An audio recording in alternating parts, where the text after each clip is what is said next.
Echo Sierra 21 Alpha, this is 0. Check, Bravo, India, Whiskey 4395, Dark Ford Escort, welcome. 0, Blue, discretion, end of communication. My world collapsed when Corporal Johnston's car was checked. I pressed the butt of the light machine gun to my shoulder, took control of the weapon, placing my finger on the safety as I had been taught, and looked through the image-intensifying night sight. I spotted the car as it turned towards the gate of the house we were watching. My hand reached for the cocking lever, exactly according to the instructions. The green glow of the image was heavily dotted with bright spots as the electronics worked their magic. Yes, this was first-generation equipment and not as clear as we are used to now, but I admired the picture as I followed my wife's car on the way to the house. I heard the crunch of gravel as the car stopped at the door and saw a slender, dark-haired woman get out of the car, walk to the door, and go inside. I'm sure most of you have no idea how a husband can watch his wife enter another man's house at gunpoint, so I guess I'll have to give you some background. I'm Drew Wilson. I lived in Belfast, Northern Ireland during the Troubles. I was raised Protestant, but like most families, we had Catholic aunts, uncles, and cousins, so prejudice was foreign to us until it all started. I still don't understand this. Although, like most working-class kids of the time, I went out to defend my neighborhood when the police and army came looking for paramilitary weapons, and yes, they did search Protestant neighborhoods as well as Catholic ones. Riots were a kind of sport to brighten up an ordinary day. Either way, you weren't really hurt unless you were hit by a rubber bullet or half a brick thrown right behind you, or unless you smashed your gas bomb under your feet. Everyone laughed at you if you did this, especially because the best way to deal with it was to pee on yourself. I left school as soon as I could, and my first job was as a hospital porter, where I commuted on a Honda 50 moped. As the unrest grew, so did the number of wounded people arriving. My idea that it was just a sport quickly changed. I worked in almost every part of the hospital, including the morgue. In addition to regular patients, I saw victims of riots, shootings, and explosions. Now I had to deal with those who didn't survive, and their relatives. Seeing the grief of people of all religions as they come to see their child or parent, husband or wife, loved one or lover for the last time has confirmed my belief that, for the most part, people are people. I know there were those who used death to increase their hatred of the other side, but their grief was always the same. Eventually, I became so angry at the pain and suffering I was feeling that I could no longer stand by. I had to do something. I looked at the alphabetical hodgepodge of organizations that defend their communities and easily concluded that one paramilitary thug was just as bad as another. The police were the most impartial. Despite the propaganda, they stood between both sides and were hated by the UF and UTA as well as the ERA and INLA. The problem was that they didn't accept just people with 2 arms, 2 legs, 2 eyes, and 2 ears. They had educational standards. I left school as soon as I turned 16, which meant I didn't take my exams. It was possible then. My application was rejected, but the police recruiter suggested that I try to join the Ulster Defense Regiment, which was part of the army. He said that if I spent some time with them and took math and English in the evening classes, I could apply again later and I would have some experience. Examinations. This took a lot of thought. I went to a club and drank a few pints of black. Eventually, I joined UTR and started taking evening classes. UTR was part-time, so I could serve in the evenings and weekends. I could combine shifts with work at the hospital and evening classes. By then, I had already bought myself a CL 175 motorcycle to get around. But I was lucky that the Army gave me a driver's license, so I could drive our Land Rovers. The shifts meant I could patrol 1 or 2 nights each week. We also had to do guard duty and undergo training. On weekends, we alternated between patrols, guard duty, shooting, or training days. Each company was required to have 1 day off per month, but this was often canceled due to courses or community service. Every 2 to 3 months, we spent a training weekend at one of the field training centers from Friday evening until late Sunday. Imagine a territorial army, citizen defense force, or National Guard, but still carrying out operations. Of course, no one was required to perform every duty. The tasks required only part of the company, and each evening a different company was on duty. I did a lot of patrols, and eventually the inevitable happened.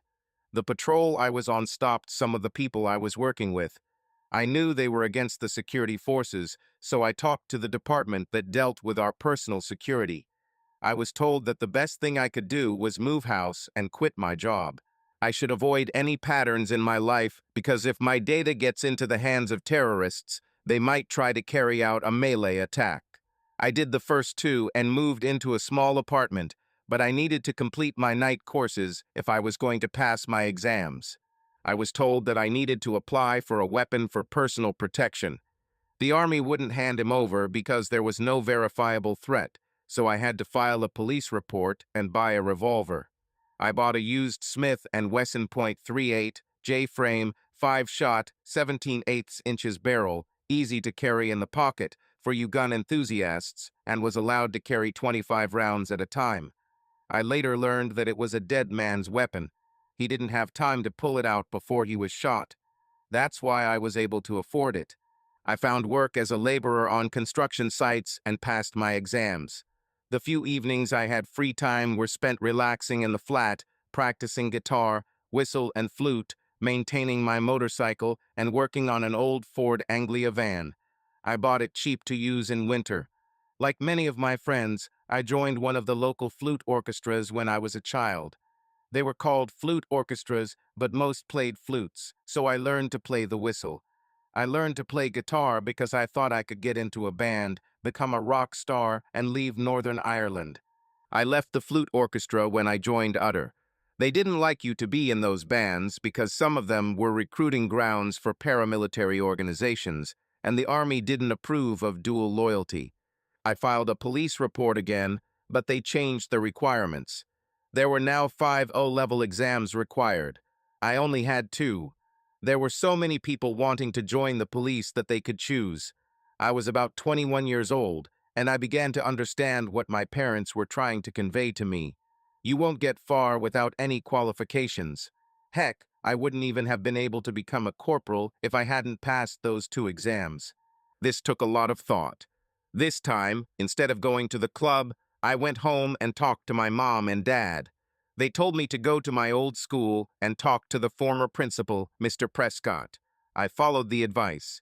Money wasn't a big issue since I worked 2 jobs for almost 2 years and couldn't go out much in the evenings.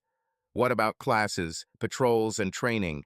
Working as a general laborer was unpromising, and I could do shifts at night to earn money, so I quit my job, moved back in with my parents, enrolled in a technical college as a mature student, and started planning for the future. I also took the Army course to be promoted to corporal. When college classes ended, I was able to join what were called benefits patrols. These were 4-man teams known as bricks that formed extra patrols to support police and regular troops during the day or to assist with guards and escorts. We provided armed cover and local guides for other units, movement of equipment, recovery of broken vehicles, and the like.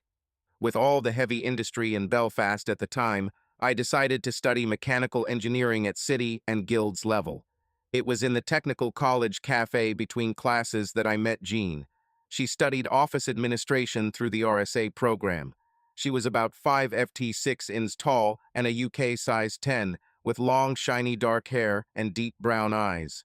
Given my experiences with people in the hospital, on construction sites, and in the military, I was naturally a very shy and introspective type. It took me about 2 seconds to ask her out.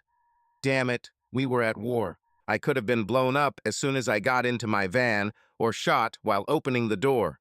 Strange, but we were safer on duty than off duty. Well, of course she thought I was an arrogant little bastard with too much confidence in myself. But she didn't turn me off right away, so I sat down at her table and started talking. Like I said, I talked to all sorts of people while working at the hospital and dated a few student nurses so I could charm girls when I really wanted to. It didn't take long before I made her laugh, and I knew she was interested. I asked her out again, she said no and left for her next class. Well, bad luck, But it wasn't the first time. I wandered around the cafe between classes, hoping to run into her again, but a whole week passed before I saw her again. This time she was in the company of girls from her year. It was now or never, so I asked her out again, and this time she was silent for a moment, bowed her head, looked at me from under her eyelashes and said, "Okay." I still don't understand it, but I felt all the cliches. My heart was pounding, I couldn't breathe, I was enveloped in the sun, and the birds were singing. I've never experienced anything like this. It was even better than my first time in bed with a girl. Almost. Thus began our courtship. She worked for the government, and they paid for her education. She studied one day and one evening, and worked the rest of the time. That's why I didn't see her for a whole week. We started having lunch together when she was in college, and I would meet her after work or class if I could drive a van, otherwise I would ride a motorcycle. Unusually for a girl of that time, she moved out of home when she got a job. She was from the village of Aghali near Loughneag. She passed 2 GCE-level exams in math and English and achieved good enough CSE grades to secure a job in the civil service. When she turned 18, she moved to Belfast and rented a small flat above a shop in Bloomfield, with Sandra, whose brother was a policeman. It was on the bus ride to Stormont, where she worked, and to college. When she moved, she didn't know anyone in town, but she soon made friends at work and at college. She had a few boyfriends at home and dated a couple guys from work or college, but nothing serious. The guys from the city thought they could blind her because she came from the country, but according to her, she knew how a rooster covers a chicken and a bull serves a cow, so she was not going to be deceived. She was amazing, so natural and unaffected. She could charm the birds from the trees and any other truth you could think of. I was absolutely engrossed in everything related to her. Oh, and she had a terrible right jab and left hook. She had 3 older brothers, all farmers. There were very few places to go in Belfast at the time because most of them had been bombed. People no longer went out into the city at night, so pubs were definitely not the place to take your girlfriend. Entertainment was either a movie, a local shebeen, or, for those with transportation, a trip to Bangor. At the time, it was a Victorian seaside town of faded glory, but it had an old leisure center, a small roller coaster, a few bars where you could take a girl, a cinema, a theater, 2 dance halls without a drinks license. Some older hotels had some local wannabe bands performing and charging for drinks. I also had the opportunity to place a signature bar on our lines. Since we could not let our guard down in public, the battalion paid something for several dances throughout the year, and we raised some money among the soldiers to hire a better band and pay for the buffet. Officers and sergeants also took part, and we usually held competitions for all ranks. There was always some kind of transport organized so that everyone could get as drunk as they wanted and still get home safely. It truly was a family organization. Jean and I tried every option except shebeen. These were all illegal drinking clubs run by paramilitaries. If we went to Bangor, I usually drove, and since I also had a pistol, I could not drink more than 1 pint. I set up a couple of seats in the back of the van so we could take a few mates with us, and usually there were more mates than seats, but hey, I had a get-out-of-jail card, and so did most of the guys.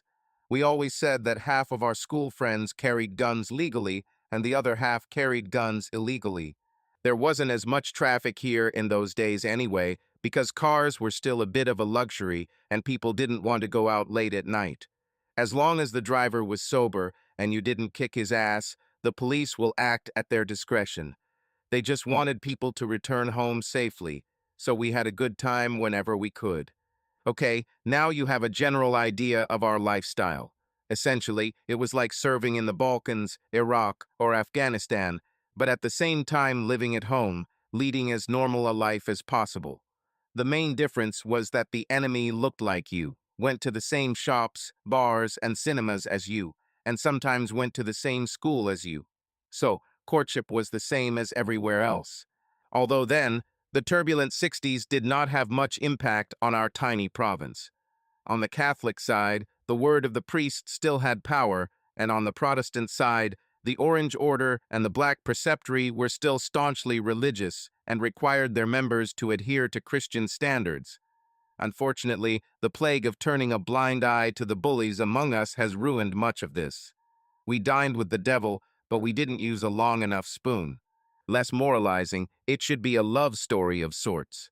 At the hospital, student nurses could begin training at age 16 and become state-registered nurses.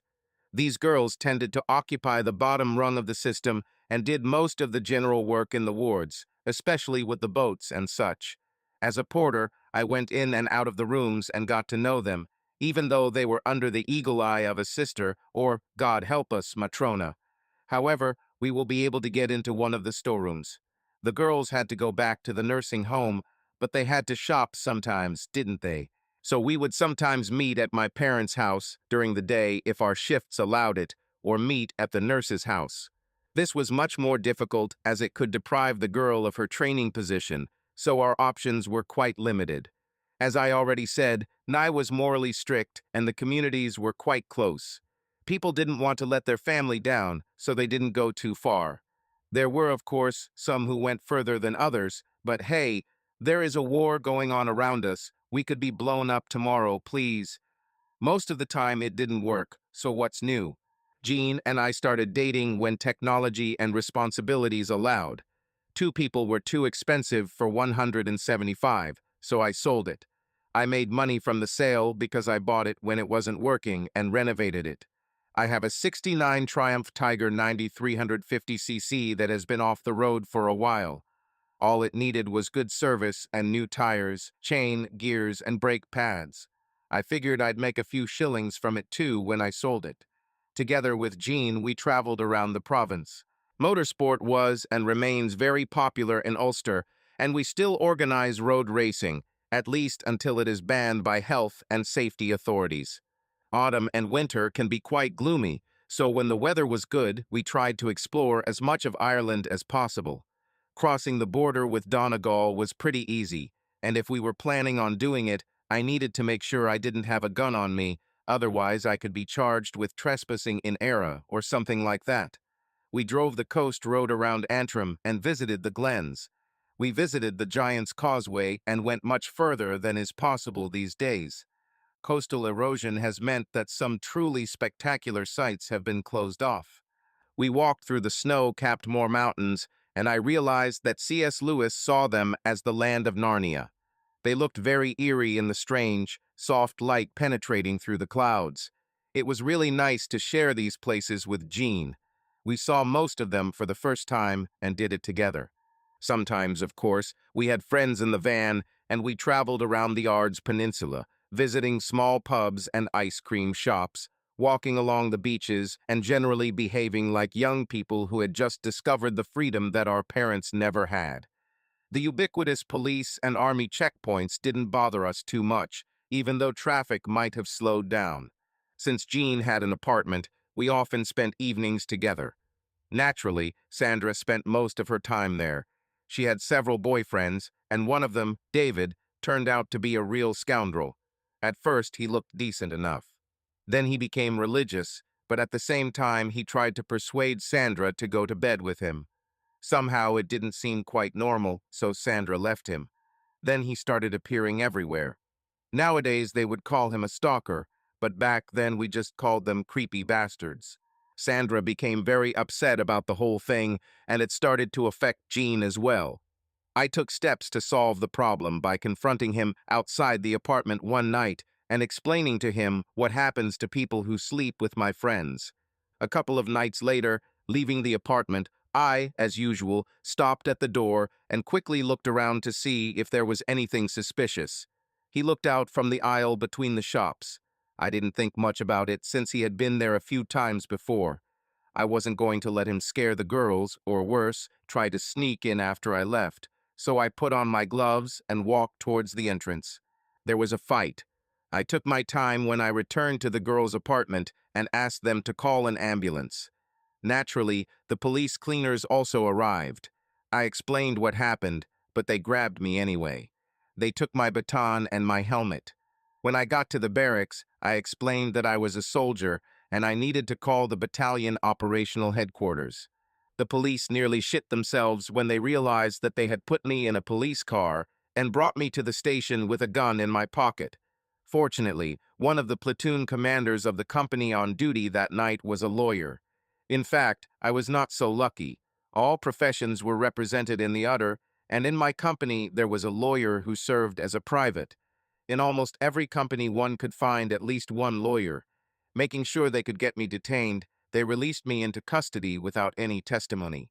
They said they would wait and see what David said when he woke up. Naturally, David claimed that I was waiting for him and attacked him from behind. He wanted to press assault charges. I had to testify, so I asked Lieutenant Whitaker to act on my behalf. After they took statements from the girls, checked the time they said I left, and the time the ambulance was called, and the baton with David's fingerprints, they suggested that I had a better chance of charging him, and they would consider assault with intent to cause grievous bodily harm with a baton. He, of course, shut up and dropped all charges. I didn't want any more grief, so I didn't press anything either. The police advised him not to approach the girls, and we never saw him again. I was a hero. The next night I saw the girls, they surrounded me. Sandra told her brother about this, and he came from Strabo, where he was to meet me. We got along very well and became best friends. He even gave me a free helmet to replace mine. The police apparently received free samples for testing. His friend worked in the traffic department, and a couple were lying around somewhere nearby. I was dragged to Sandra's parents and treated like a prodigal son.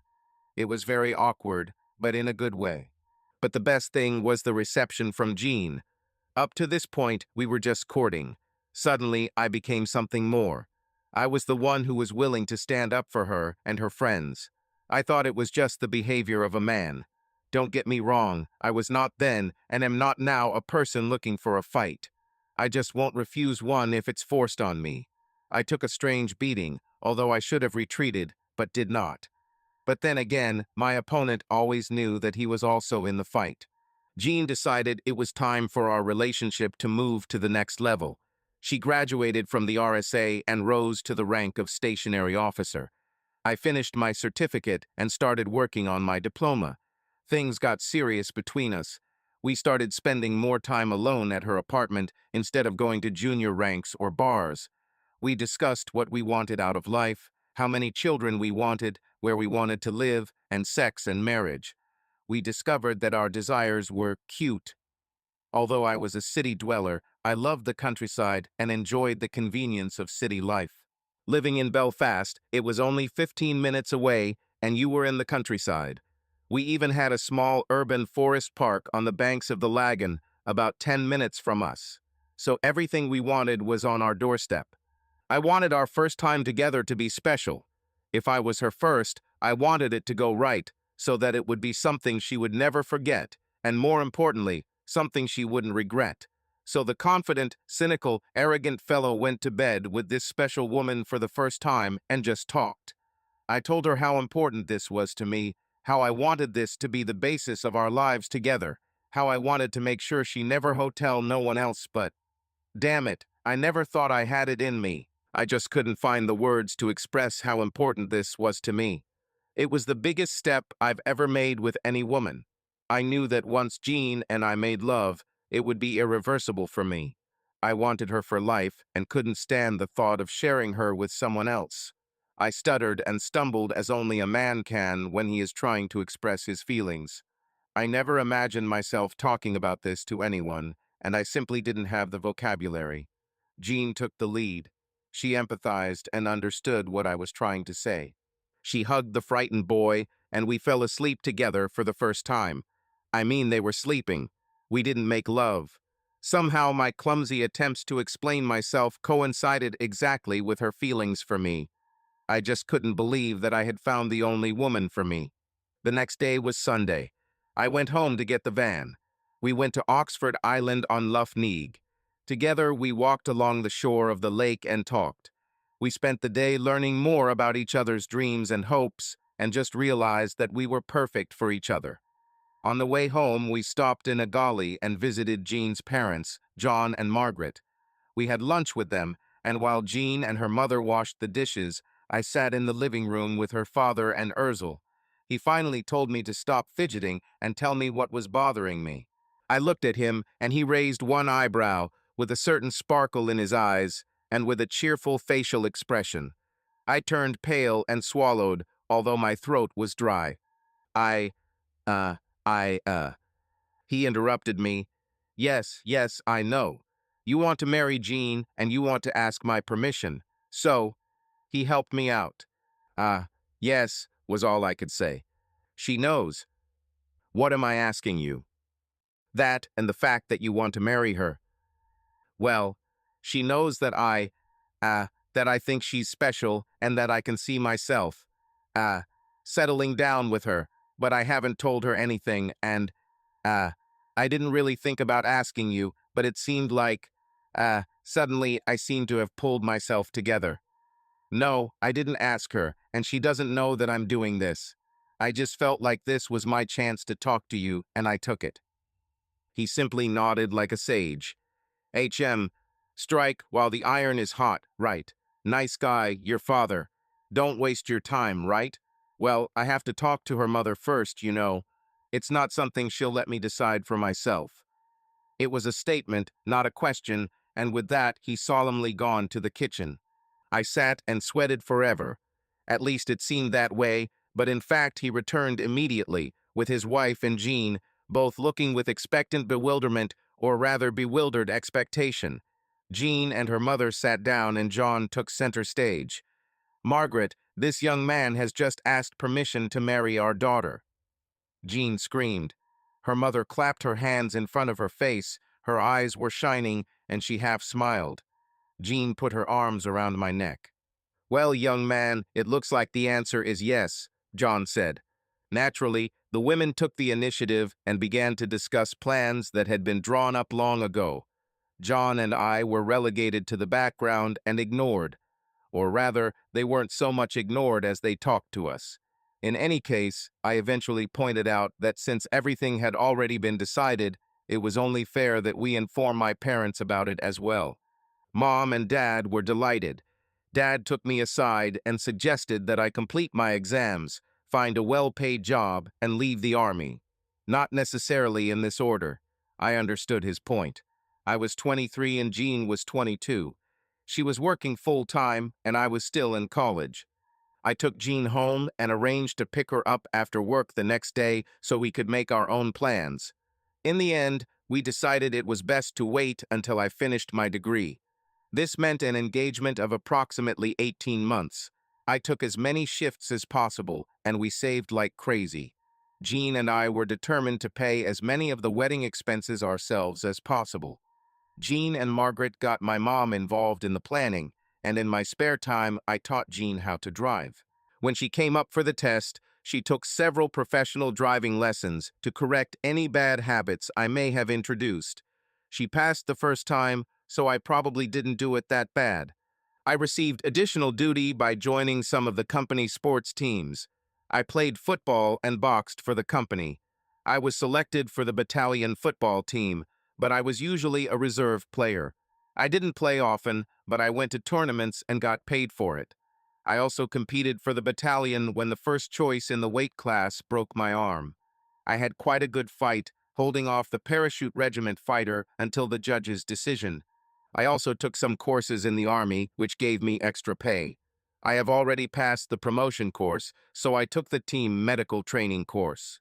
This was an advanced first aid course for stabilizing victims of explosions and gunshot wounds, but we also learned how to cope with victims under the influence of alcohol or illegal substances, heart attacks, asthma, diabetes, epilepsy, and road traffic accidents. We most often deal with road accident victims. One of the female instructors provided first aid to 3 real heart attacks. The mass steward course was really useful because it meant I could take on extra duty serving sergeants or officers at dinners. A lot of the guys didn't want to do it because they thought it was humiliating, but we got paid the same dinner as the sergeants or officers. There was always wine and port left over. Our own colleagues usually bought us a drink, and we were driven home. It was magical. But it's not as magical as our personal life has become. Jean and I spent more time in her apartment to save money, and we started exploring each other's bodies. I figured out how to give my woman what she wants. Meanwhile, Sandra transferred to another department in the civil service. This meant she would have to move to Coleraine, about 50 miles away. We were going to miss her, but it was a promotion. Jean and I decided that I would take her share of the rent and move in after we got married. The wedding was planned for July, after my last exams. Things were getting hotter and hotter on the wedding preparation front, and suddenly it seemed like there wasn't enough time to get everything done. Our mothers, unsurprisingly, pulled it off, and we had a wonderful day. Sandra was the bridesmaid. Our honeymoon took place on the Costa Brava. It was quite exotic for that time, and our first trip to continental Europe. We returned almost as pale as we left, since we rarely went outside. I moved into an apartment when we returned and started looking for work. At the time, large companies weren't hiring very much, and I could only pick up short contracts from small engineering firms. This gave me a lot of experience in different disciplines, and between contracts I was always able to work on unemployed patrols to support us. Jean was well regarded in her department and had many contacts with various members of different political parties. The government has tried to revitalize local politics by funding many initiatives and projects to get local politicians to work together. The parties found that they needed staff. The civil service allowed some of its employees to take leave to help build party structures. This was supposed to enable policymakers to understand the workings of the civil service and government. Some parties thought that these people were government spies and did not accept them. Some saw it as a cheap way to train their employees. Jean was offered a position in one of the many unionist parties. The job meant a pay rise, and she could return to government service without losing seniority. We discussed it and thought it would add to her experience and would look good on her resume. She accepted the offer and began working for Councillor Miller, who expected to become a member of parliament at the next election. He was the typical big man in a small pond. When he found out that Jin could drive, he knocked the car out of the party budget and made her his driver. This meant that she was with him the entire time to keep a record of all his meetings. He loved to communicate and often did not remember his meetings. Jean complained about the hours she spent with him, but the government wanted to keep him on side, so she was offered a raise and a guaranteed promotion upon returning to government service. We discussed it, or rather I listened to her talk, a skill I had learned working in the hospital that would benefit me in the military and with women. The extra pay and promotion was very attractive as I wanted to get out of the military and start our life. Since I was only finding temporary contracts, this would give us a little stability to get up and go. I didn't say all this because I thought the decision should be Jean's. I would support her anyway. She decided to continue, especially because she got a car. She drove Windy Miller home after his work and had a car to pick him up in the morning. That was Jean's nickname for him. Everyone thought it had to do with windmills, but in fact, when he got into the car after his meetings, he would loosen his belt, fall asleep, and fart like a soldier. According to her, when he got drunk at meetings, he considered himself a gift from the gods to women and could be a little intrusive, so Jean preferred it when he fell asleep in the back seat. Me too.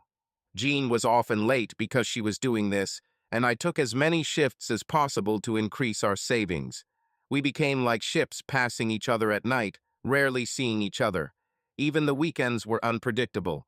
Jean might be free, but I might be on training or duty or doing extra work in the officer and sergeant classes. This, naturally, spoiled our personal life. I was often too tired to be in shape when I got home. Jean was very tolerant and understanding, but one Saturday afternoon she sat me down and gave me a dressing down. Of course she was right. I became a little smug.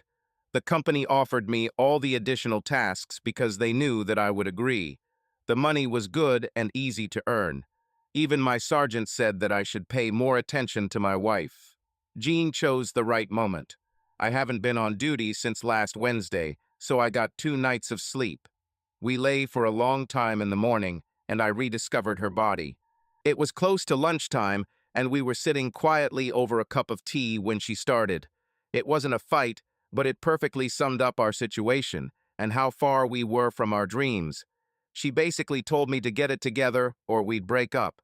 Being a man, I took this as criticism against me and left. I was going to go to the pub, but for some reason I got on my motorcycle. After doing this, I realized that drinking was not an option. Too proud to admit my mistake, I had no intention of going home and leaving the bike. You can't leave dramatically, then quietly come back and leave dramatically again. I have pride, not much, but I have it. So I took the M2 to the north coast. Sitting on the sand at Portrush, I realized Jean was right. I decided that I needed to find a permanent job, reduce my reliance on Utter, and eventually get out of the military. I've done more than enough. I also wanted Jean to return to a normal schedule so we could start a family. Her timing was graceful. Lying for a long time in the morning greatly affected my thinking. I bought some fish and chips and a Coke before getting back on the bike and heading home. Obviously, my timing wasn't as good as Jean's. When I arrived home, there was a note that she was not going to sit and wait for some capricious child and went to her mother. I called Jean's parents' house and she answered the phone. I apologized for leaving, told her what I had done and what conclusions I had come to. I asked her to come home and she came back. We talked, I made all the promises that people make in such cases, and we fell into bed together. On Sunday, we got up and went to church together for the first time in a long time. We returned home, had lunch, and after lunch, Jean suggested we go for a drive around the Ards Peninsula. We had a wonderful day together, with ice cream in Bangor. We drove through Groomsport, Donade, Millisle to Ballywalter, where we had fish and chips and a walk on the beach before continuing along the peninsula through Port of Furry and north along the bay shore to Newtown Ards and home. That night was the night of love again. On Monday, Jean went to work, and I went into town to the job center to start looking for a permanent job. I found several promising options and arranged interviews. Returned home to prepare for duty. I was going to cook dinner for Jean and me, but she called and said she'd be late and see you with me when I returned from duty. However, that night marked the beginning of a surge in terrorist activity. Intelligence knew nothing about this, at least our battalion intelligence did not know. There were numerous bomb warnings, and we were dispersed throughout our territory and remained on guard until the bomb disposal team had cleared all suspicious devices. Only one of the 6 was a real bomb. Scores of people evacuated their homes to churches and community halls or to stay with relatives while their homes were searched. It became commonplace, and for many people it became almost routine, so they had their own evacuation plans. I didn't get home until 7 in the morning. Jean was very excited by then. She couldn't calm down all night. She made me breakfast, I assured her that I was fine, and she left for work. I had an interview at 10 and another at 2. I was completely exhausted, but determined to take control of my future. Naturally, I did not show myself at the interviews. When potential employers saw the state I was in, I had to explain why I was so tired. I chose companies that were friendly to the security forces, but they didn't want employees who came to work as tired as I was and made mistakes or caused accidents. This did not help my morale, and when Jean returned home, she was disappointed. The problem was that the violence continued, and one of the businesses where I had an interview was set on fire. Another was closed for a bomb test when I showed up for an interview, and 2 other companies decided to pause hiring due to the unstable situation. I kept applying for new jobs, but was unsuccessful. I started to lose heart. Political parties tried to regulate the situation, so Jean often stayed late at work. Then we were called to duty. It was like calling up reservists for war, but we were still allowed to rotate shifts so people could continue to work. This meant that unemployed men like me had to take on more patrol duties to cover the rest of us. This was usually short-term until British reinforcements were brought in and briefed. We could deploy the teams within an hour and gain time. When the advance party was deployed, we returned to normal duty. We were the most economical reserves. The Army only paid us when we were on duty, and when the emergency was over, we returned to normal life. But this disrupted our sleep patterns and family life. Jean and I rarely saw each other. We started quarreling and blaming each other. Nobody actually did anything wrong. We were just tired and nervous. We were both targets, me because I was a soldier and Jean because I worked with a politician. So we both made sure we weren't attacked and worried about each other. Unusually, this call lasted a whole month. The surge in terrorist activity was widespread, and even with regular army reinforcements, we were left under conscription. I was almost a permanent soldier.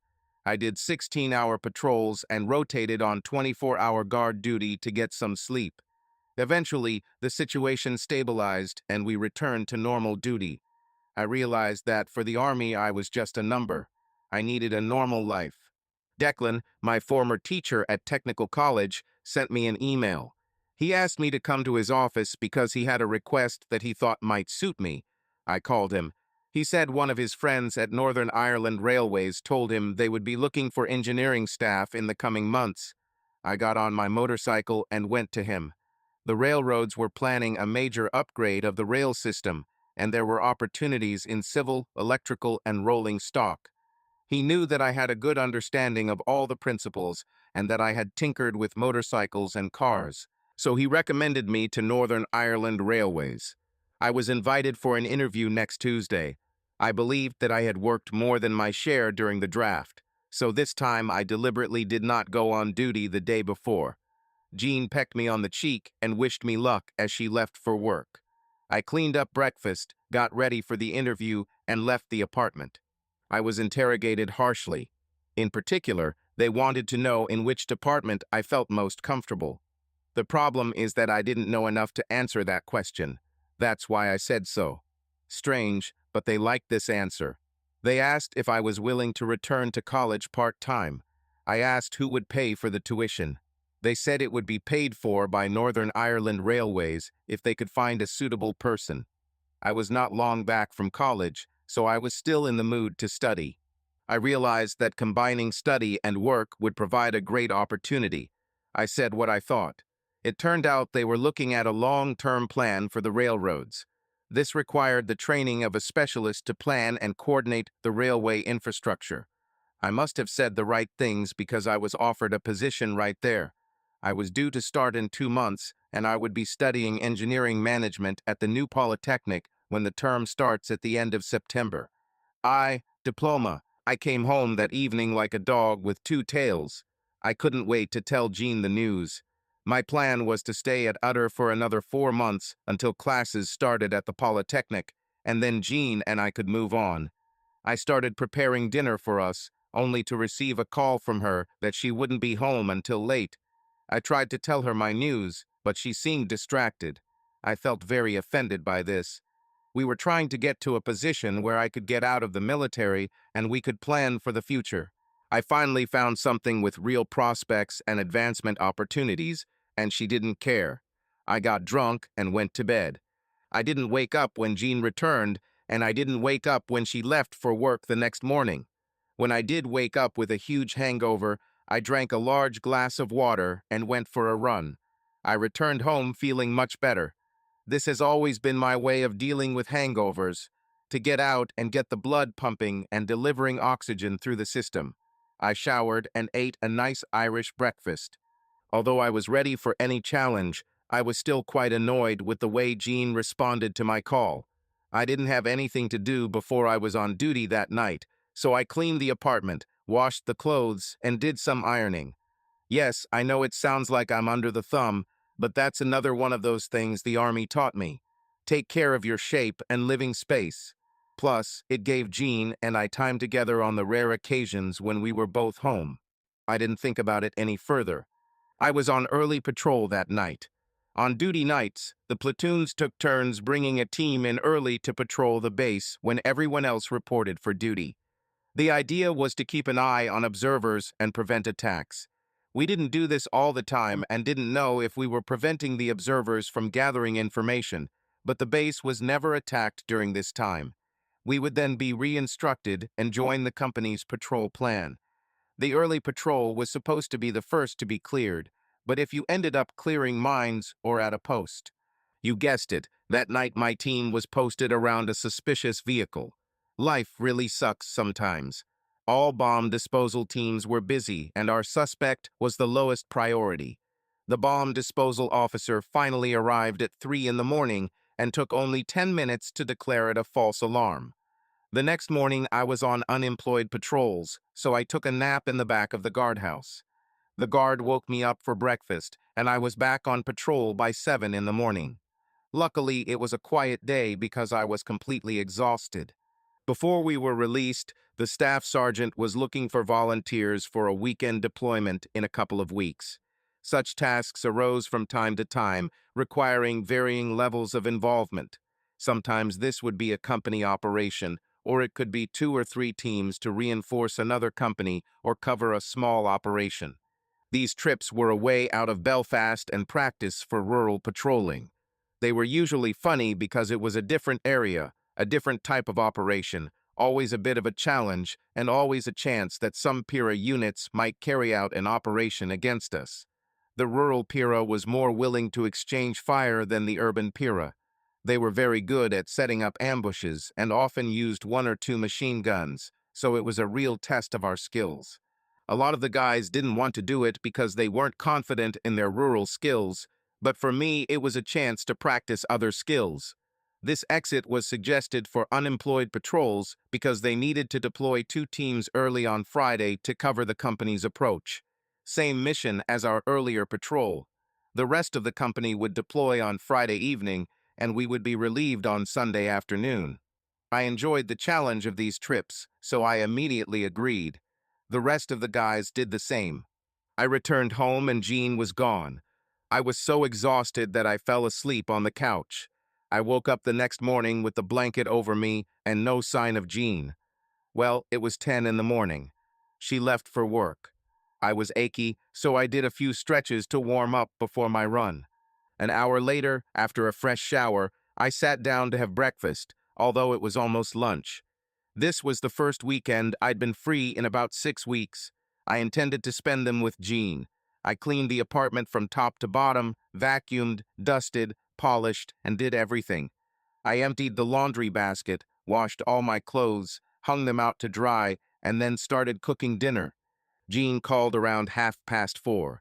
She said to turn on the boiler as she would be home at 4 o'clock to take a shower. I thought we'd start the weekend early and started telling her my news. "I don't have time," she said. "I need to get ready for dinner with Wendy. The reception starts at 7. That's all she said. She stormed in like a hurricane at 4:15, barely paying attention to me, and rushed into the shower. I brought her coffee and a ham sandwich while she dried her hair. While she was putting on her makeup, I sat on the bed. "Long time no see," I began. "It is not my fault. I just—" "Yeah, you're always simple, aren't you?" she grinned. "Listen, I'm free this weekend." "Oh, what happiness. So I have to drop everything because it's your weekend." "I didn't say anything like that." "And thank God. I got a job and I will go to Polytechnic for a diploma." "You finally moved." "Wait, I always pulled my share. When I was in college, I worked and made the same amount as you, and I didn't take benefits. Whenever I could, I took engineering jobs and worked part-time. If I couldn't find a contract, I would take on all the extra duties.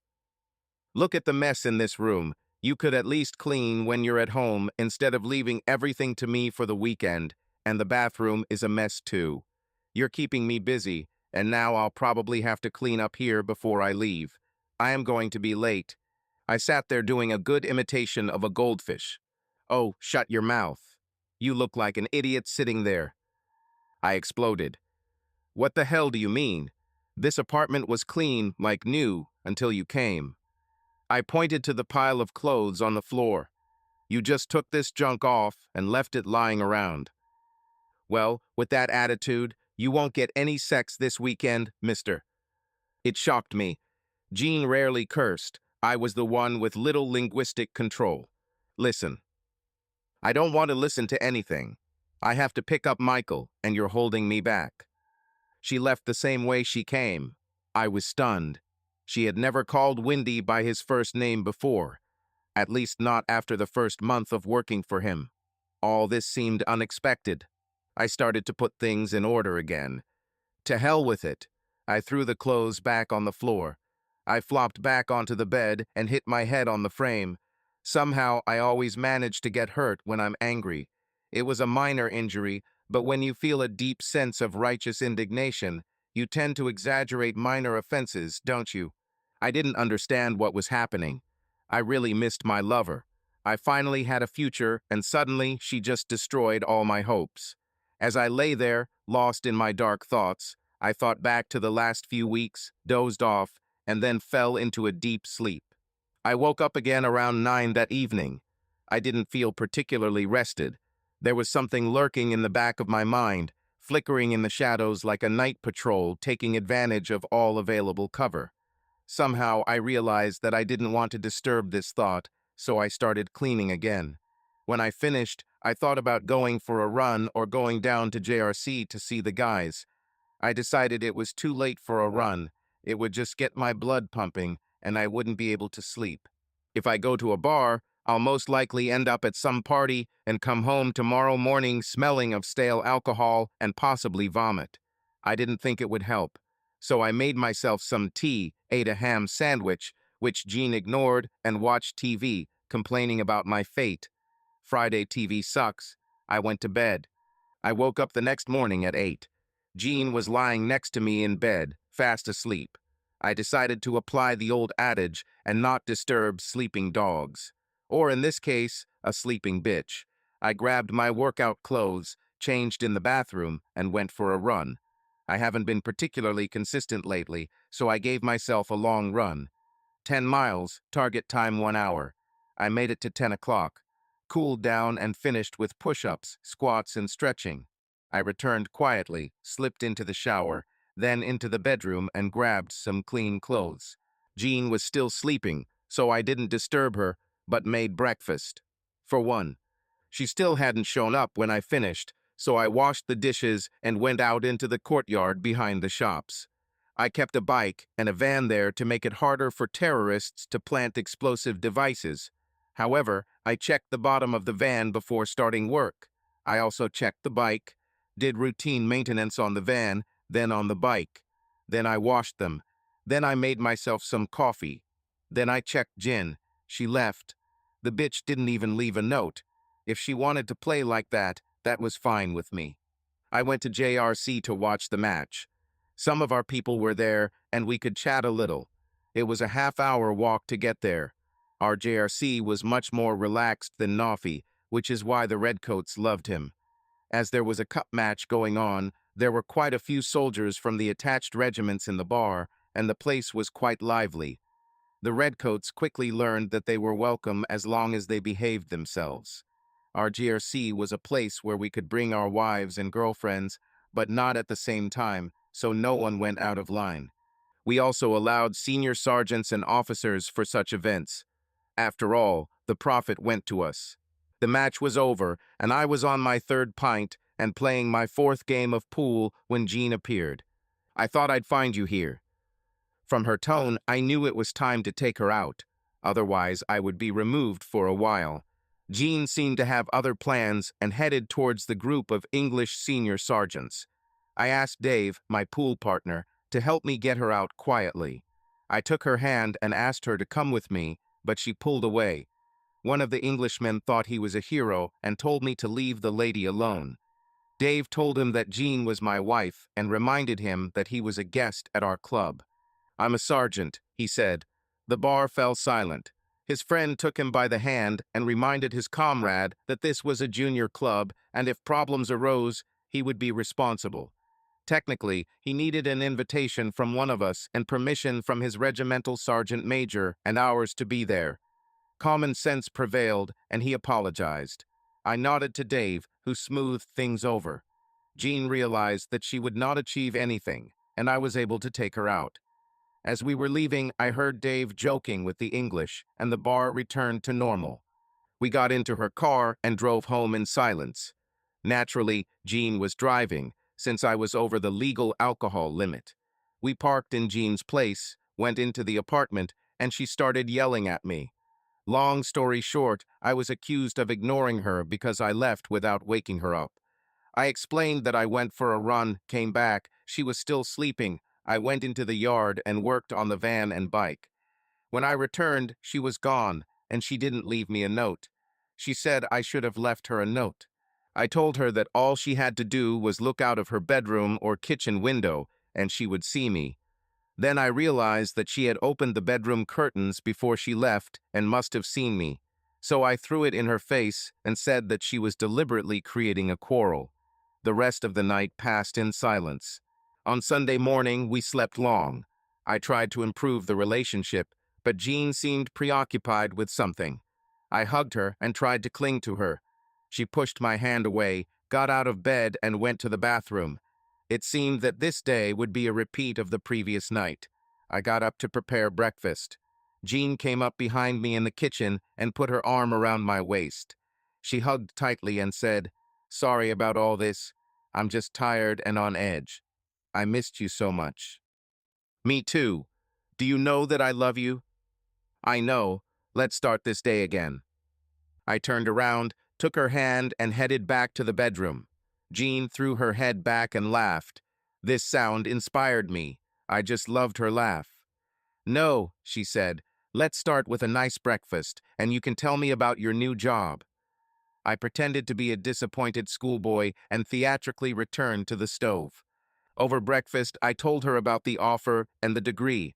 She seemed interested and asked all the right questions at the right points in the conversation, but I felt like something was distracting her. I asked what she was doing. All I got were generalities and minor details. We realized that it had been 2 weeks since we had actually spent time together. Neither of us was sure when the last time we made love was. I thought it was maybe 6 weeks or more. We were like ships passing each other at night, barely seeing each other. We were so busy that one day just rolled into the next, and we didn't notice that we barely talked. This definitely needed to be changed. We spent the rest of the day visiting our families. We had dinner at John and Margaret's in Agali, and then hurried home to go to bed early. The next few weeks were pretty routine. I mostly patrolled during the day, doing ops mate missions, as we came to be called. My platoon didn't see me much at night, so they started calling me the Irish vampire. I only came out during the day. The good thing was that I was home every night when Jean came home. She was quite tired, often arriving quite late, but I knew that the politicians were quite active in trying to move things forward.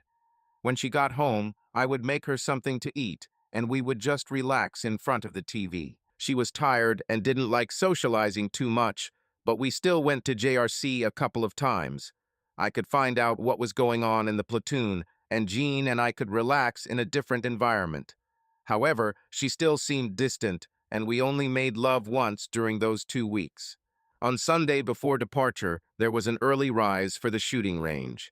We had to pass a weapons test and conduct familiarization shooting with the LMG since we were moving into the countryside. After the range, the ops mate teams were called in for a briefing on the rural operation. We learned that we would be working in the area of the 3rd Utter Regiment, County Down. We will be stationed from one of their company bases and patrol in vehicles until our company arrives on site and can set up patrols. The company will be informed later in the week.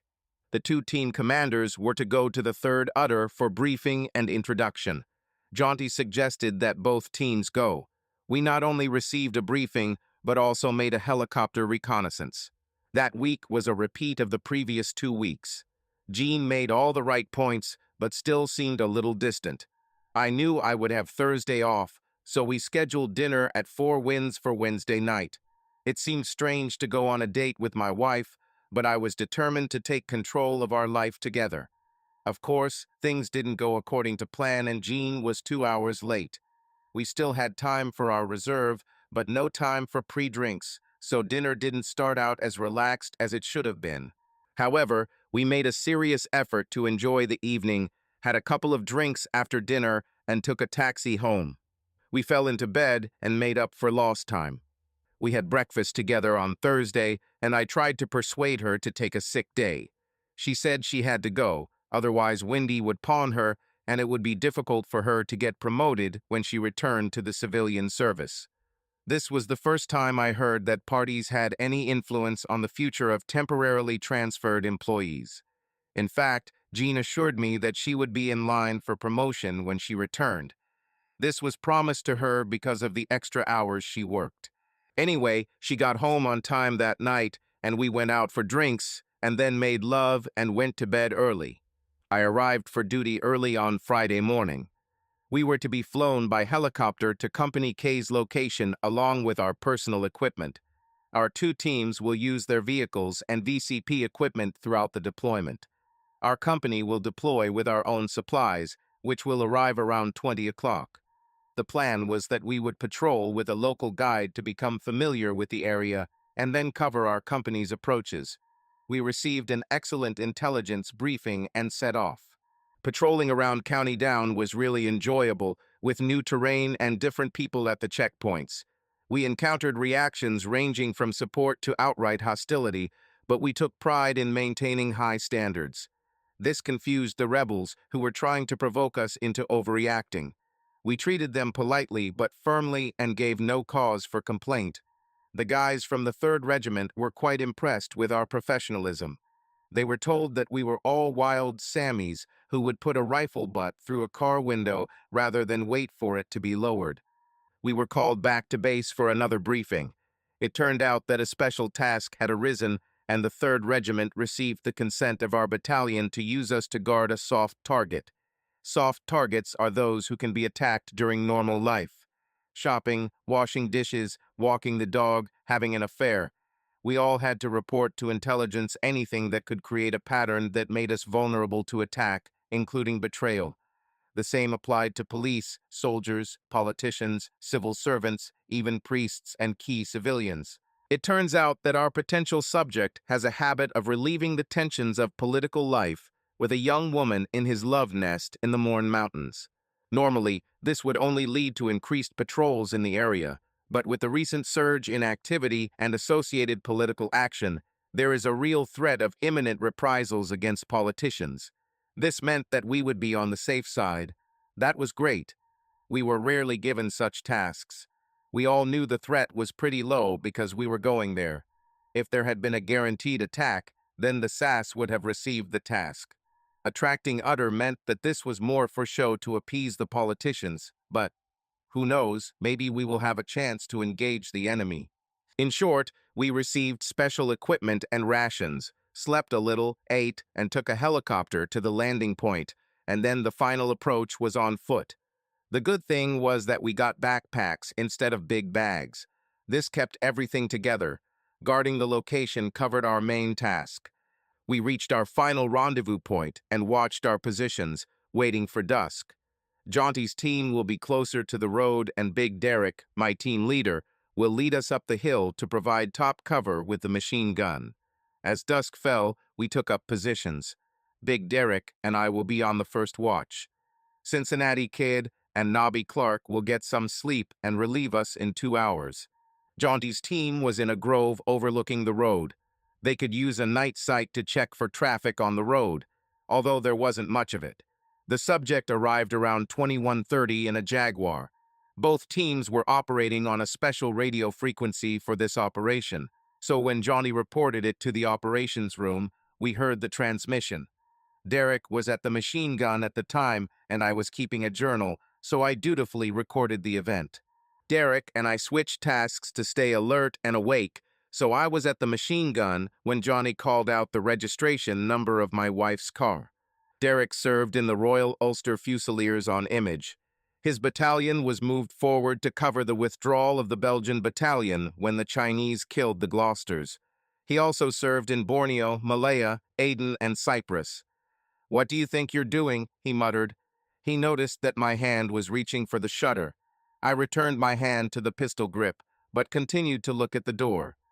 "Is there something you haven't told me about?" Okay? Just breathe, quietly." We continued to watch for several minutes. I refused to believe what I had just seen. It couldn't be Jean. After a long time, we were replaced by Kid and Nobby. Derek and I returned to the bivouac to get some sleep. Derek only spoke when we got there. "Was that your wife?" He spoke quietly. Whispers echoed in the darkness due to the high-pitched sounds. The quiet voice was deeper, and since we were pressed tightly together in the bivouac, we could speak quietly without it carrying far. How do you know? Tell me everything. The person we're covering for is her boss. It's her car, and I saw her use the key to open the door. Are you sure it's her? Who else could it be? Anyone. You think so? Yes. Listen, do you think she would do that to you? No, I don't think so. Look, Drew, I've seen a lot over the years. Jean never struck me as the type who would cheat. In fact, I'd bet on her. How many? You don't think so, son? I'm not sure anymore, Derek. She's been difficult the last few weeks. She comes home at strange times, nothing regular. She never wants to know me, and when I got the offer from the railroad, she showed no interest. What does she do at work? I don't know. We hardly ever see each other to talk. Listen, Drew, you don't know anything for sure. You and she are a great couple. Don't, for God's sake, don't make hasty decisions. Find out for sure before you make a fool of yourself. Get some sleep. Watch will be back soon. Let's talk in the light of day. Cincinnati and Nobby will tell you everything. They also know that something is wrong. Do they need to know about this? I asked. You think they don't know something is wrong? Derek was right. We were a very close-knit team. We had to be like this. We could always feel each other's mood. The other three were old men. Jaunty's team was the same. Ex-soldiers who had no skills when they left the army and had to work hard wherever they could. They joined the other more for the sake of the camaraderie that was missing in civilian life than for anything else. Between them, they went through all the brutal little wars that accompanied the departure from the Empire. They had all seen real horror, and the stories in the Land Rover when we were on patrol were truly incredible. The strange thing was that, although they were not in the same regiments, they could confirm some of the stories because their units were in the same area or replaced each other or something else. I really respected these old men, and they taught me a lot. Despite my relative youth, I realized that I was listening to living history. Heck, few people were as privileged as I was to talk to people like that, and too few bothered to listen. These were people you could turn to for help, no matter the circumstances. I was very lucky to know them. Unfortunately, they are gone, but I will never forget them and my luck that I met them. Despite my worries, I fell asleep very easily. I put it down to fresh air, exercise, and learning how to eat, drink, pee, poop, and sleep whenever the opportunity arises. You never know when the next one will present itself. Derek woke me up with a mug of tea. How did you make tea without giving away our position? I asked. I was an instructor on a jungle course. Any fool can be uncomfortable. I was impressed. I was even more impressed when he showed me a thermos. We had a quick smoke before heading to the observation post. Derek showed me how to hide the fire and let the smoke dissipate through the leaves. We weren't too worried about anyone smelling it. No one was moving at this time of night. We took our positions and relieved Tom and Nobby. Tom informed us of the past 2 hours. Quiet, 5 cars on the road, everything is standard. The lights in the house went out at 23 o'clock. Everything is in the log. About standard. When we check a car, it means there is nothing suspicious. We must use our discretion on how to proceed. If we feel something suspicious, we question and search. If everything looks normal, we can release you without further action. Sometimes at night, we would stop and talk to passengers to pass the night. Derek told them where the thermos was. I sat down at the machine gun. I peered into the scope as if it could penetrate the walls of the house. I saw both cars parked exactly where I had seen them before. I started thinking about what was going on there. Was it really Jean? Did they sleep together or in different rooms? Did they have sex? It had been a long few days, and every time I looked there, it was staring me in the face. I was so tempted to turn off the safety and release the magazine into what I assumed was a bedroom window. The problem was that it would do the terrorists' job for them and ruin my life forever. Even worse, it would give away our position and put my comrades in danger. This would lead to an investigation by RMP, and Derek would probably get hurt because of me. I wasn't even sure it was Jean, but who else could it be? She's been treating me like crap these last few weeks, making sure we don't have time for each other. Yes, it was her who worked late, so we were hardly ever in the house at the same time. Always tired. Damn, remember how she treated me in JRC then? Derek hit me in the ribs. He gave me the field signal to watch, 2 fingers to the eyes, then 1 finger out. I realized that my mind was wandering. Our task was not only to observe an attack on our objective, but also to watch and listen for any approach to our position. I risked the lives of the best people I have ever known. I had to get myself together. Derek and I switched places. He took the machine gun, and I took the magazine and radio. I could listen to everything that was happening on the network. I heard our companies at checkpoints and patrols. This focused my mind for a while, trying to keep an eye on all the patrols on the map in case they came into our area and needed fire support. Another duty was to act as a transmitter in case one of the teams lost communications. In other words, we transmitted radio messages from one call sign to another. This meant keeping an eye on the radio, the map, the magazine, and the surrounding area, so I had no time to think about my personal circumstances. Then suddenly Tom and Nobby took over from us. Derek briefed them, and we returned to the bivouac. We smoked again and went to bed. I passed out again instantly. We woke up around 3:20, completely cold. Body temperature naturally drops around 2 to 3 o'clock in the morning due to the body's natural rhythm and then rises before waking up.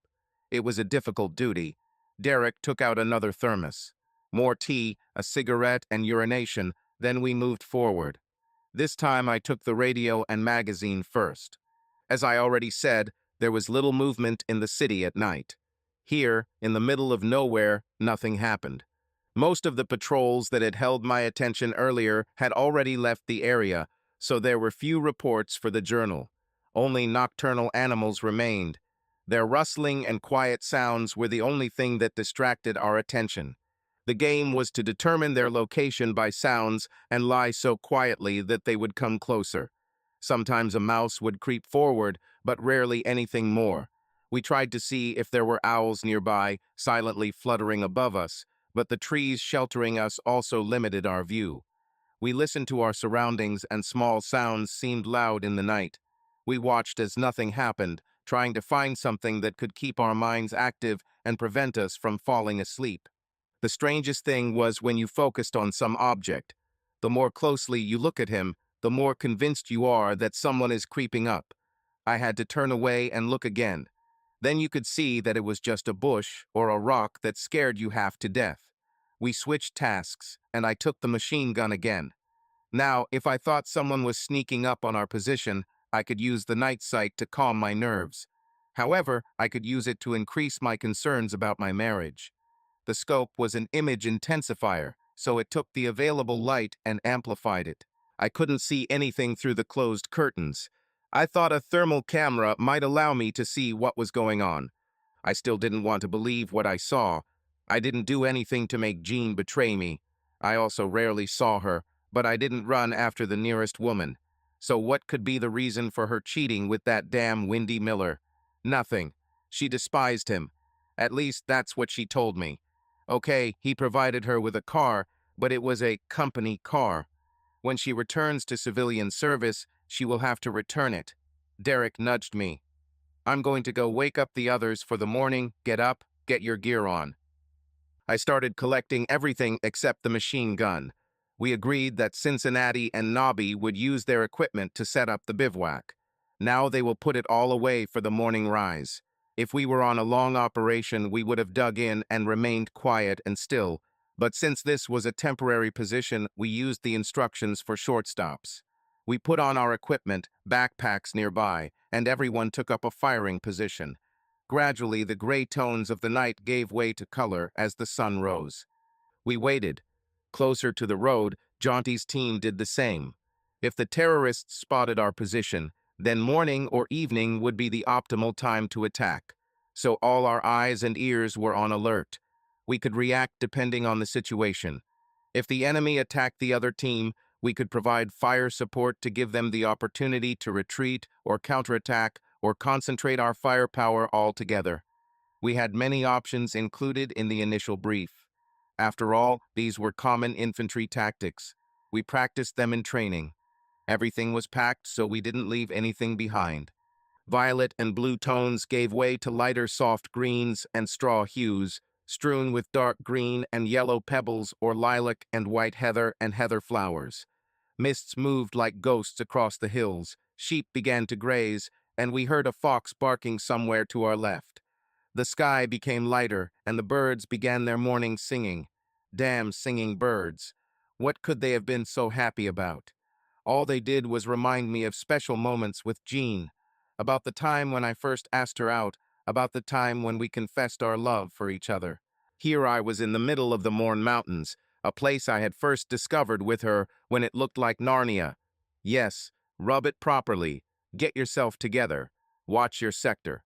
Smoke rose from several small hilly farms where some people were still trying to maintain a way of life that was slowly dying. Judging by the mild smell that reached us, some of them were even burning peat, although it could have been from rental houses where townspeople and tourists played the quiet man. Our client, however, did not move. Derek called it quits. We wiped down the weapon and lightly oiled it. Not too much, otherwise it will smoke when we open fire and give away our position. I was tasked with preparing breakfast. We were given assembly rations. They could be eaten cold if necessary. A lot of guys hated them, but they were pretty good if you used a little imagination and added a few extra ingredients. They came with a small collapsible metal stove that used solid fuel pellets. The problem was that they burned with a very characteristic smell. Most of us carried small gas burners with us. I took out 2 of them and boiled water for tea. This was my chance to prove myself. Before deployment, I went to the kitchen. I learned that the guys behind the scenes are the people you need to be on good terms with. They were often old-timers who knew the ins and outs, and if you treated them with respect, they could help.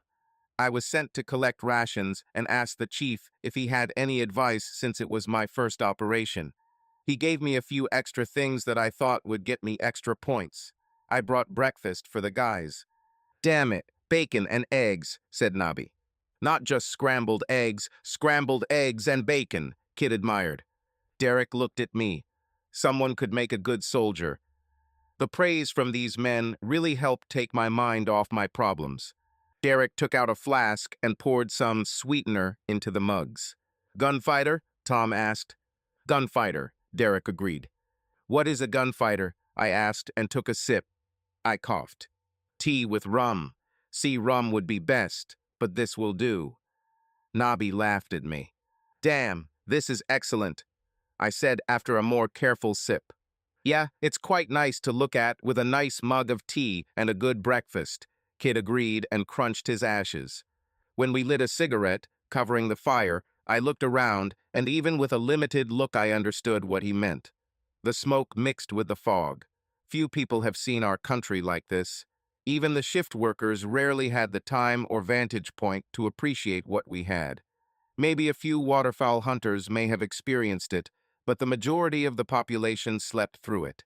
I felt quite privileged to live in such a beautiful country and promised myself that we would see a lot more of it. Bringing Jean into my thoughts brought me back to reality. Listen, kid, don't worry about it. Cincinnati noticed the change in my mood. You don't know anything for sure, boy, said Nabi. Are you reading minds or what? I demanded. No, we're just experienced. We've done it all or seen it all before. Go and get some sleep. We'll talk about it later, Kid said. Derek and I went back. We couldn't move to stay warm and didn't set up our tents until dark, so we crawled into our sleeping bags and wrapped ourselves in ponchos. I packed up the kitchen equipment before moving forward to keep everything together in case we had to clean up. If so, we would have lost a minimum of equipment. Do you want to talk? Derek suggested. I don't know. What should I think, Derek? You shouldn't think about anything. Doing something because of your thoughts is a road to nowhere. You need to know what's going on and work with the facts. But what is she doing there? Can you prove to me that it's her? It's her car, and I saw her come in. Listen, Drew, you know the rules of the yellow card. When you pull the trigger, You're the one who stands in court and explains why you opened fire. Nobody can order you to shoot someone. That's an illegal order. You should know that your target is armed and is going to shoot. Otherwise, you will go to jail for murder. Now tell me exactly what you saw. I saw her drive up in her car, get out, go to the door, open it, and go in. Wait, how do you know it's her driving? Have you seen a car similar to the one she drives? Jaunty checked the car. It was the registration number, the make and color match too. It could be a fake car. Damn it, it could be a fake car. It could be the shooter. Jean wouldn't. No, you fool, it could be Pyrrha using a fake car. Derek climbed out of his sleeping bag and hurried forward to the observation post. I followed him. Hello, Zero. This is Echo Sierra 41 Alpha. Long message, over. Zero, over. Ease 41 about Bravo India Whiskey 4395, Blue Ford Escort. This car is parked at the target. Got it. Zero, got it, over. Ease 41A, you can contact the target and confirm that he was expecting this visitor, reception. Zero, I understand. Why? Welcome. Ease 41A, we had no information about his visitor. This could be a replacement for Pyrrha, okay? Zero, I got it. I'm checking. All clear. Hello, Ease 21A. Confirm the last message from Ease 41A received. Ease 21A confirmed. We didn't hear any shots, but no activity received. Zero, got it. Wait, lights out. We waited. We had absolutely no reason, but each of us was tense and ready for action. Only Derek thought about it. We didn't know who Miller was expecting. What better way than to use the machine connected to him to carry out an operation against him? I understood what Derek was trying to explain to me. Even if it turned out to be Jean's car, it did not mean that Jean was driving. I looked through the night vision scope. When I thought about it, I couldn't be sure it was Jin. All I could tell was that it was a woman about her build. Heck, it could have been the little guy in the wig and skirt. Suddenly, I wasn't bothered so much by birdsong. Hello, Ease 21A and Ease 41A. This is Zero. The target has confirmed everything, over. Ease 21A, got it, lights out. Ease 41A, got it, lights out. Zero, from the authorities, good idea, hang up. Derek wasn't happy. Yeah, that's a good idea because it's fine, but we should have known sooner. I should have thought of this sooner. Yes, but you are the one who finally thought and did something, said Nobby. Derek and I went back. I see what you mean, Chief, I admitted. All I saw was a green image of her back. It might not be her. That's right, Doctor. Now get some sleep. It's going to be a long couple of days. You need to stay vigilant. I climbed into my sleeping bag and lay down. I couldn't sleep. Although I felt a little more relaxed, there was one thought tormenting me in the back of my mind. I wanted to believe that it was not Jean, but I was sure that it was a woman by her movements. Jean massaged my leg. Looking at this, I realized that this was not my leg. She was like a fat pink maggot. She lifted her ankle and brought her foot to her lips. I sat up screaming, "Nuo," and felt a hand clamped over my mouth. Shut up, you fool. I looked up and saw Derek looking angry. Sorry, I mumbled through his palm. Then, more clearly, I must have been dreaming, as he removed his hand. Tea. Thank you. No, fool, you will do it. Oh, sorry. As I was putting the tea on, I realized that Derek had woken me up, shook by the leg. We were told not to shake anyone's shoulder, as some guys, especially those who had seen a lot of fighting, would start flapping their arms as they woke up. Today, it is recognized as a symptom of post-traumatic stress disorder. My reaction was pretty similar. I realized that I must have been dreaming about Jean with someone else. That's why I woke up screaming. Derek went ahead to check on Nobby and Kid. I made tea and brought it forward. It was a beautiful spring day. The sun was shining brightly and joyfully, and our position was well camouflaged by trees and bushes. It was not exactly warm, but comfortable. We were lucky. The Morn Mountains could be gloomy and rainy most of the time. Today, the mountains were in their splendor. I handed out tea. Routine traffic, mostly tractors. They left in a Jaguar, heading towards Kilketella or Rostrever. Since it was light, we switched to 4-hour watches. This way, we got normal sleep. Nobby and Cincinnati went down first. Derek and I were the first to suffer from the cramps and dampness. We couldn't move too much to avoid disturbing the foliage and attracting attention, but we could individually step back to smoke a cigarette and stretch our legs a bit. The big problem for me was that it gave me time to think.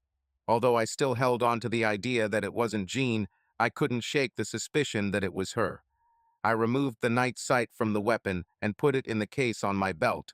During the day, we used regular sights, but we had binoculars. I studied the Ford carefully.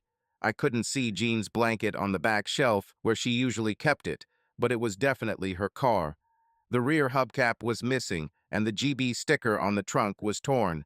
She always took the car to pick up Miller if anything happened. I was tormented, going from believing that she was guilty to hoping that I was wrong. Derek tried to distract my thoughts by making me observe and record any activity, even farmers going about their normal business. He also had me remap the ranges, using the map for more accurate measurements, anything to keep me busy.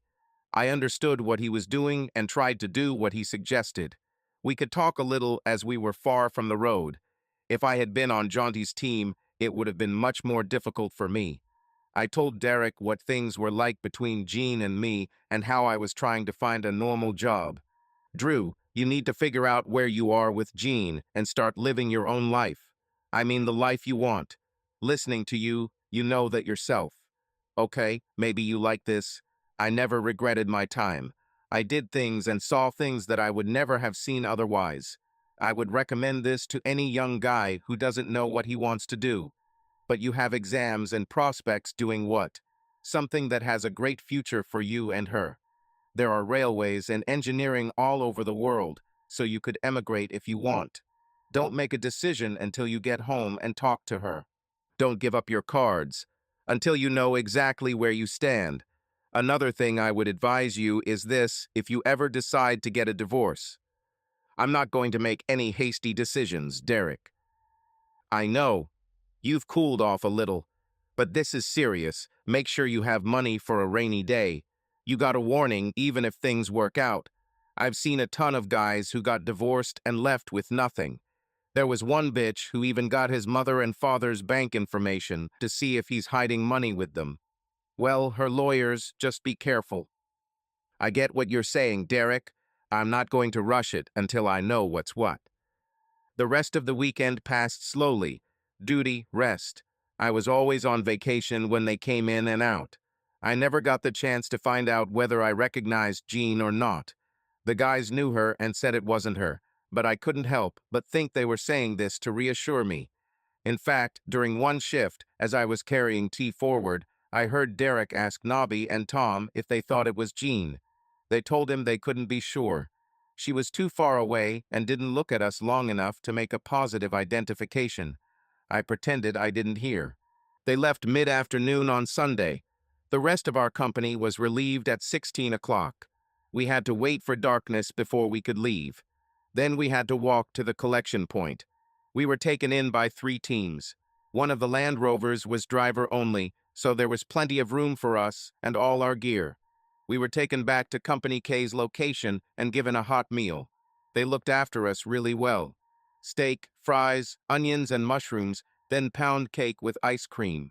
Our own battalion wouldn't do that. The chief said that they often carry out such operations and the army owes us. This was something new. Usually we were sent to hell without anything. We cleaned and returned all the equipment we signed for. The storekeeper said he would have cleaned it in the morning, but we took pride in doing the job right. We were briefed and given a patrol report. The company commander came in and thanked us. He then told us that we could rest in the QRF room. We were supposed to be picked up by helicopter at 6 o'clock in the morning. At this time, the company bar was open, and the first drink was at his expense. I really wanted to go home to find out where I stood, but I took it for granted. We were able to lock our gear in the QRF and went to the bar. We grabbed a table for both of our teams, but the guys from the third udder, they didn't let us pay, and every time we finished a lap, they gave us a new one. They were a great bunch, and I didn't notice that there was always one of our team with me the whole time. I also didn't realize that they were making sure I didn't get lost in thought. The atmosphere was great. They joked and told war stories. Every now and then something would be turned on the music system, and everyone would start singing. It was one of those nights that you will remember forever. As anyone knows, little ones don't hold anything. After the second pint, I had to break the seal. Then I ran to the toilet after every pint. During one of these trips, I saw two corporals, Big Derek and Jaunty, standing in the shadows behind a silver cabinet. They spoke quietly, and when they saw me, they seemed to change the subject, because I clearly heard Jaunty talking about how the company commander had come so late on Sunday to thank us. Derek agreed that it was a compliment. I went to the toilet and returned to the party. Derek came over to me and led me outside. Corporal Johnston asked me about Ford. The guys recognized him and thought the woman looked like Jean. Was it her? They're not sure, Drew. They didn't get a clear look at her. Sorry, we can't settle this once and for all. Everyone knows anyway. Nobody will talk about it. These guys know when to keep their mouths shut. You supported them. They will support you. You know that. I know, Derek. There aren't many like that. To hell with it. We had a good operation. Let's have a couple of drinks. We returned to the gathering and settled down for the night. Breakfast was at 5 o'clock. These guys really knew how to take care of themselves. Still half drunk, we ate a big Ulster breakfast with lots of tea. We then headed to the helipad. RAF Wessex picked us up, and 15 minutes later, we landed at our base.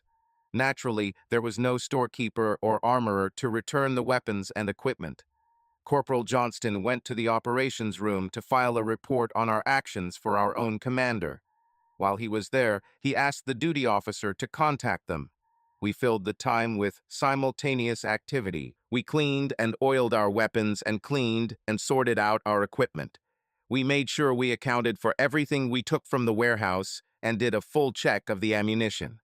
We usually did this at the base because there were armed guards there. This way we were protected while our weapons were dismantled. Once everything was cleared and accounted for, we changed out of our uniforms and were ready to leave as soon as we got everything back. The storekeeper arrived and put the kettle on. We drank tea while he checked the inventory. When he reported that everything was in order, we were able to hand over the equipment. We drank tea and chatted while waiting for the gunsmith. Finally, he appeared. He needed to do a full check before accepting our weapons. When he was sure that everything was in order, he reported this to the duty officer, then accepted the weapon. Sometimes I felt like we spent more time checking things and reporting to someone than we did patrolling.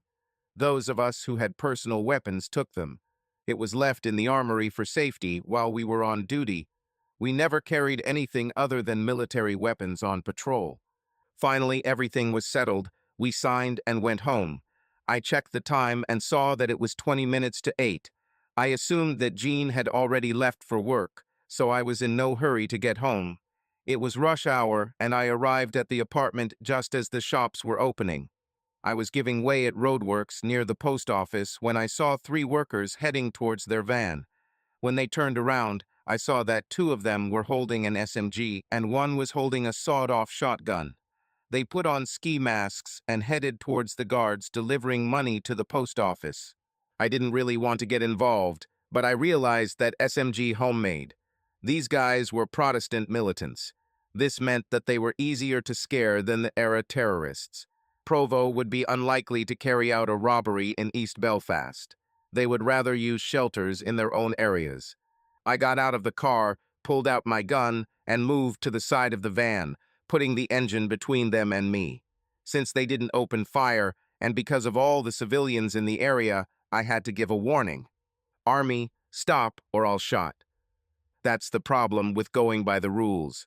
While I was giving the warning, they all turned towards me. one of them with his finger on the trigger, firing bullets in all directions. I pulled the trigger as I felt a blow to my jaw, and the light went out. When I woke up, as you can guess, I was in a clean bed with bandages and a sheet covered. I couldn't see anything, and I felt like I had just walked out of the ring after a fight with a skydiver. My jaw and teeth hurt like hell. I can handle anything but pain, especially toothache, and I had the worst toothache imaginable. HNI ha new HNHND. Nurse, he woke up. Now just lie still, dear. Everything will be fine. Oh God, I love you so much, Drew. Thank God you came to your senses. The doctors were sure that the bullet did not hit anything vital, but the force of the impact knocked you out. The nurse came, and then the doctor. Once they were sure I was conscious, they gave me painkillers. Believe me, I tried my best to convince them that I did not have a head injury. Overall, I was lucky. My jaw will be reconstructed using bone from my hip, and I will have a new set of decay-resistant teeth screwed into it. I'm having plastic surgery on my cheek, and they don't think I'll be too disfigured. It may seem strange, but at that moment I was most worried about the hospital I was in. This was the same hospital I worked at, and there were many employees with Republican views. I was worried that the era would be able to sneak in and finish me off while I was asleep or on drugs. Added to this were my concerns about the marriage and how the railroad company would view it. Will they keep my place, and will I still have a place on the course? I was taken for a series of examinations. The eye test was fun. I could only hum, so the doctor had to give me a series of alternative answers until he got the right one. He eventually determined that I had some clouding in my left eye, but my right eye was fine. He said it was probably just swelling pressing on the nerve, and it should go away with time.